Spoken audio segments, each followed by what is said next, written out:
Pai, Filho e Espírito Santo também. Ave Maria, cheia de graça, Senhor é convosco, sois vós entre as mulheres, teu fruto vosso ventre, Jesus. Santa Maria, Mãe de Deus, rogai por nós, pecadores, agora e na hora de nossa morte. Amém. Auxílio dos cristãos. Em nome do Pai, Filho e Espírito Santo, amém.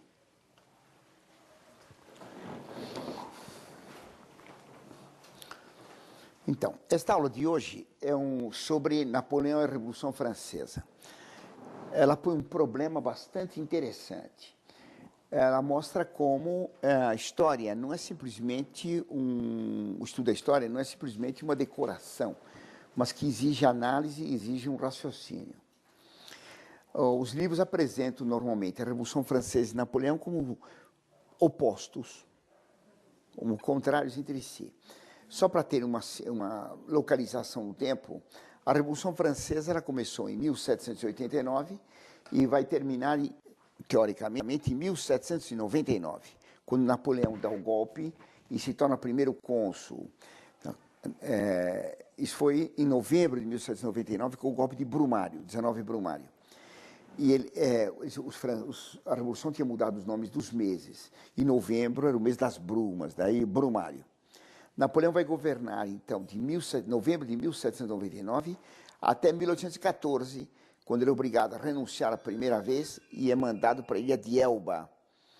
Depois ele volta no ano seguinte ao poder e vai governar durante 100 dias, quando é derrotado, enfim, em Waterloo, e é obrigado a pedir demissão de novo e é preso pelos ingleses, mandado para a ilha de Santa Helena, onde ele vai morrer em 1821. Então, só para focalizar no tempo, a Revolução Francesa vai, teoricamente, de 1799 até 1789, até 1799, e Napoleão de 1799 até 1814 e 15, certo? Esses dois períodos, na verdade, eles têm uma grande unidade. Aparentemente, há uma oposição entre o governo napoleônico e o que fez a Revolução Francesa. Essa oposição se mostra claramente em alguns pontos. Então, vamos dar primeiro a posição da Revolução Francesa e depois comparando com Napoleão. Então, a Revolução Francesa, primeiro, fez uma grande perseguição à Igreja Católica. Toda a ação da Revolução Francesa foi uma ação anticatólica. Os livros apresentam a Revolução principalmente como sendo antimonárquica.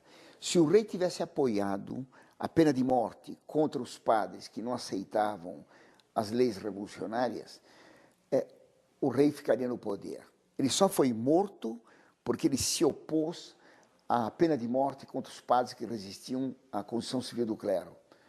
Então a Revolução foi feita contra a Igreja Católica. Ela visou a destruição da Igreja. Depois vamos dar as etapas disso. Esse foi o primeiro ponto. Napoleão, ao contrário. Napoleão fez um acordo com a Igreja. Em 1802, ele fez uma concordata com o Papa Pio VII e reabriu as igrejas, reabriu os seminários, deu grande quantidade de dinheiro para os bispos, para os conventos, deu grandes privilégios para a Igreja, aparentemente. A Revolução tinha perseguido.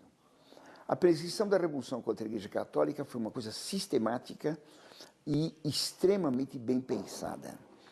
Então, dando uma visão de conjunto muito rápida,